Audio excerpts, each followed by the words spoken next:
Live from our 7 Tasmania studios, your nightly news with Joe Palmer begins now. Good evening, everyone. Fire crews are facing a desperate battle tonight against an out-of-control bushfire that's closing in on communities in the Central Highlands. 6 emergency warnings and 3 watch and act alerts are currently in place for communities near the Great Lake. An emergency alert has also just been downgraded to a watch and act alert for a fire near the Terhune Airwalk. We have reporters live from the key locations tonight. Michael Breen is in the Huon Valley and Michelle Wisby is on the ground in Myena. First to you, Michelle, what's been happening there in the last couple of hours? Well, Joe, you can probably see behind me, but smoke has just been billowing through the township all day here today. Now, we have spent another day here at the Great Lake Community Centre, and it's really shown us just how quickly weather conditions are changing. Now, you might be able to hear above us, but choppers are just flying overhead every few minutes or so as they fill up at nearby lakes. Also behind us is a number of crews on standby, ready to head out. Now, we've also just heard from fire crews that the fire here in the Central Highlands has now burnt through around 10,000 hectares of land. Let's take a closer look at what crews have been faced with today. 6 towns in the Central Highlands surrounded by emergency bushfires this afternoon. Myena, Lyawini, Shannon, Penstock Lagoon, Barrentyre and Todd's Corner all under threat. The current weather conditions are likely to make matters a little more difficult for us later in the week. Police blocking roads across the area, urging people to evacuate. Heavy smoke filling the air and a red haze as aeroplanes and helicopters fly in and out all day. At times, we've had to ground some of the fleet due to smoke and weather conditions, but where it's entirely practicable, we get all of those assets up working on those fires. These crews heading out to Myena, seeing whether shacks in the area are defendable. Some people choosing to stay, others leaving yesterday. The local pub staying to feed the crews. We've never seen anything like this before. It's quite phenomenal how they can utilise or call on these resources in 24 hours. It's amazing. We're focusing on our efforts on patrolling communities, the environment, and making sure that community assets and critical infrastructure assets are safe. Last night, a red sunset over the town. Waterbombing helicopters continuing late into the night, protecting an eerily quiet town surrounded by flames. Okay, thank you very much for that report, Michelle. We now go to the Huon Valley where Michael Breen joins us live from Geeveston. Good evening, Michael. How are residents there reacting to the alerts? Well, Joe, there was an emergency alert issued for a bushfire burning near the Terhune Airwalk, which is about 30 kilometres over my right shoulder. We have actually heard from firefighters that that's now been downgraded to watch and act. They've also brought us some new news from the area there that the facilities of the airwalk have been saved at this stage. So some very good news there. Now, Here in the area of Geeveston, we're currently at an advice level. There's no immediate threat here, but there is a lot of smoke and ash falling. So some residents have made the decision to leave. Now, we spoke to some of those residents who were preparing their properties for the potential bushfire threat. On the outskirts of Geeveston, Kate and Ron Hayward are preparing their property for the bushfire situation.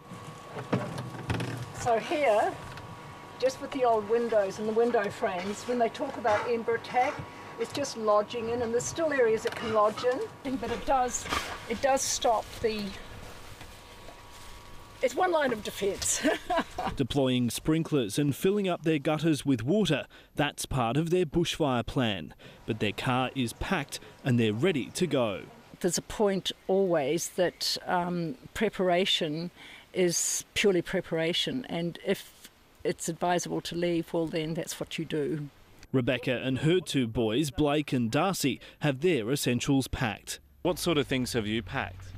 Just packed changes of clothes for the kids and ourselves, and documents, photos, most important things that are important to us. Along with other residents, their choice is to leave through the smoke.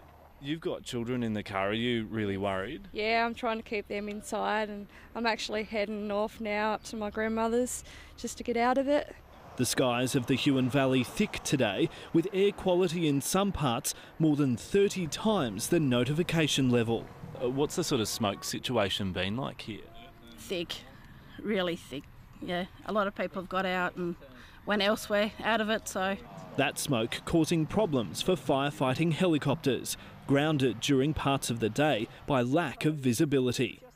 At the moment we're running an airbase, so we've got a few helicopters. Hopefully they'll be able to start bucketing, but as you can see it's pretty smoky, and yeah, we're just looking to do the best we can. The visibility problems making it hard for authorities to determine exactly where the fire front is and any impact on the Terhune Airwalk tourist attraction. If it's impacted the airwalk, I believe it's some metres to go before, but precautionary steps have been taken to make sure that people are removed. It is the iconic tourism component of the Huon Valley, and so definitely that will have an impact depending on how much needs to be recovered. Residents gathering at the Geeveston Community Hall at midday for advice on how to stay alert and the services for people who decide to leave. When in doubt, evacuate and come to a safe place like the PCYC or somewhere else that's nearby. Now, there is actually another community meeting that will be held in the hall just over my shoulder. That's happening at 7 p.m. for anyone who is in the area who wants more information about this fire. We did hear at the earlier meeting, though, some quite serious concerns from residents about an NBN outage. Now, that was caused, we've heard from NBN Co, by planned maintenance. They say those services are back online, but for some periods today, that did mean that fixed wireless customers were without that internet access and couldn't access information using the internet. So, Joe, obviously quite concerning for them, and we've heard from NBN Co that they'll be checking the weather before any more planned outages. Yeah, this is certainly a time when communication is vital. Thank you very much for that report, Michael Breen, joining us there from Geeveston. Now to the day's other news, and a new report has backed the capacity of Launceston's flood levees to hold off rising waters, even with the effects of climate change. The review into the North and South Esk rivers hasn't flagged any key changes, but the council says the community can be confident in the levee system. Scenes not easily forgotten. The June 2016 floods pushed Launceston's levees to the very limits. They withstood the pressure, protecting the city from disaster. Now a new report commissioned by the council says they'll do the same next time the waters rise. What this does, of course, is provide surety for the people of Launceston that we are safe and we're able to withstand a flood of the magnitude of 1929. Despite being 205 pages long, the report doesn't have any major recommendations. Look, it hasn't highlighted anything in terms of things we need to do differently. This is merely for information. This is an update of a flood study review. But it does take into account the effects of climate change on the North and South Esk rivers. Even with a predicted increase in rainfall intensity, the banks would still hold. The findings are not expected to impact insurance premiums. The flood profile or the flood behaviour in Launceston is very well understood by the insurance agencies, and that we are actually a shining example of how to mitigate floods. Information sessions about the report will be held at the Town Hall on Thursday.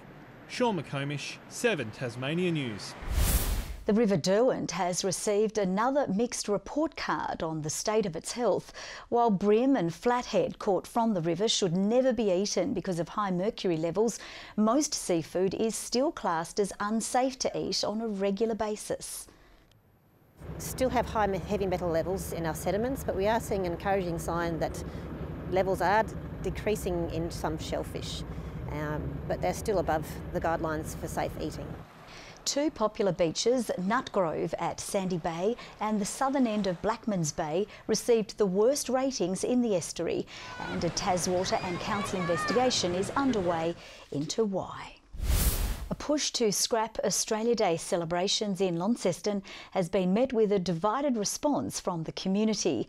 Launceston City Council will decide on Thursday whether to join other local councils by stepping away from formal festivities on January 26. Australia Day 1 year ago. Tasmania's Aboriginal community take to the streets in protest. It's a bit of a slap in the face to see the National Day being on the 26th of January when people know it is offensive to Aboriginal people. Rallies will return to Hobart and Devonport this Saturday, calling for our National Day not to be celebrated on the anniversary of the arrival of the First Fleet. At least one Launceston City Councillor is listening.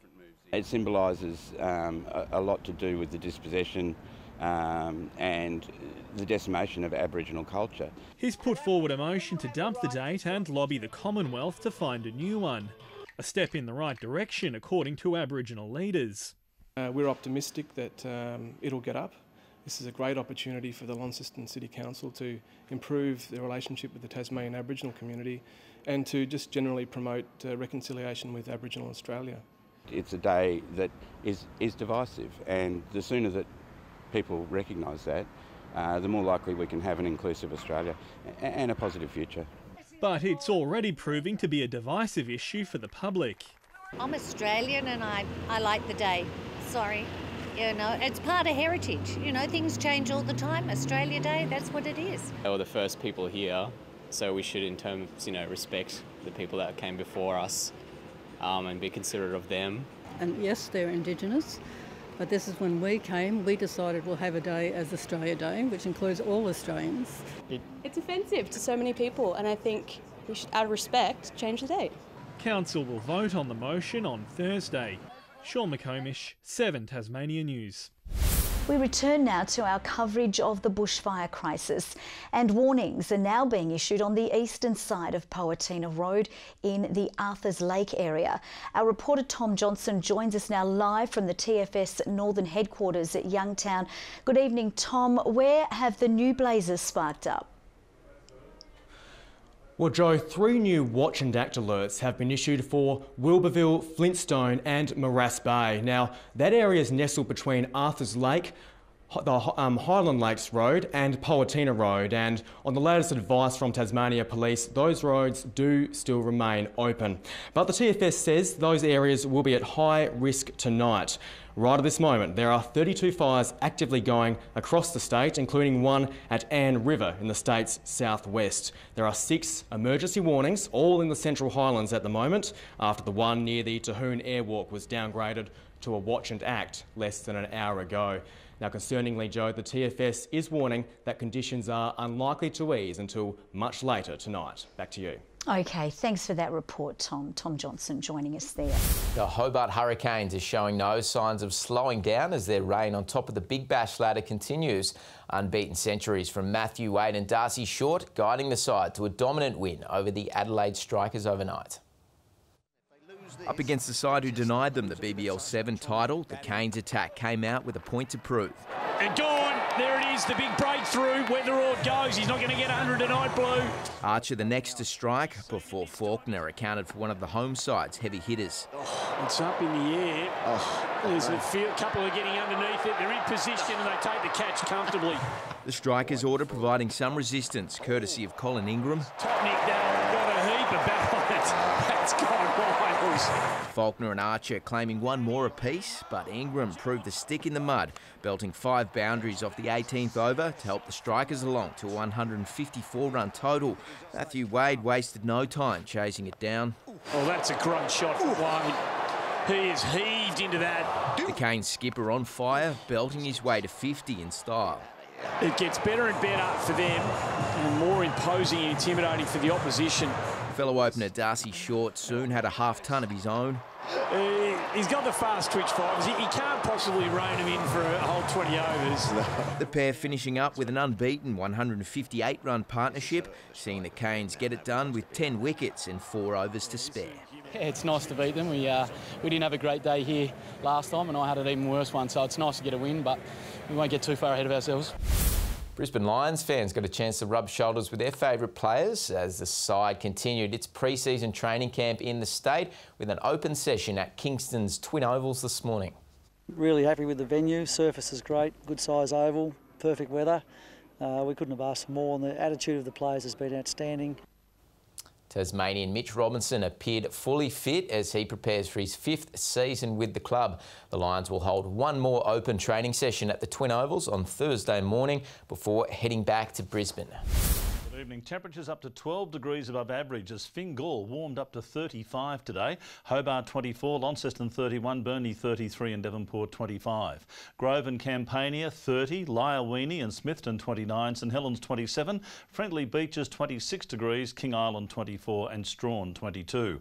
There is low-level cloud over the west coast and the southeast. Smoke plumes also dot the picture over the Central Plateau and the south. A cloud band with a cold front as well to our southwest with colder air behind. An upper level disturbance has cloud over and through central WA, South Australia and New South Wales. More thunderstorm activity over the top end. Tomorrow the high should sit over us for the duration of the day. A deep low and cold front south of Western Australia. Surface troughs again over the mainland. Winds from a southerly aspect tomorrow at 15 to 25 knots, reaching 30 knots over the east in the morning. Winds easing over all areas in the afternoon. A strong wind warning for eastern waters between Cape Portland and Low Rocky Point. Tomorrow for Hobart, an early shower clearing, 19 the top, 19 for Geeveston with an early shower. We'd like a shower all day there. Bothwell a shower or two and 21 degrees. Launceston partly cloudy and 24, becoming cloudy for Devonport, 23 the top and 25 for Cressy, a late shower moving in. For Burnie, becoming cloudy and 23, a morning shower for Strawn, 21 the high. Curry partly cloudy and 20. And for St Helens tomorrow, partly cloudy and 20 degrees, 18 for Swansea, Orford an early shower and 19, a big drop in the temperatures from today. UV very high over Hobart, extreme for the rest of the state. On to Thursday, fine and mostly sunny apart from the chance of a morning shower over the north. A hot day on Friday and becoming windy, a shower developing in the west. And on Saturday, fine over the central north and northwest, a shower later over the southeast.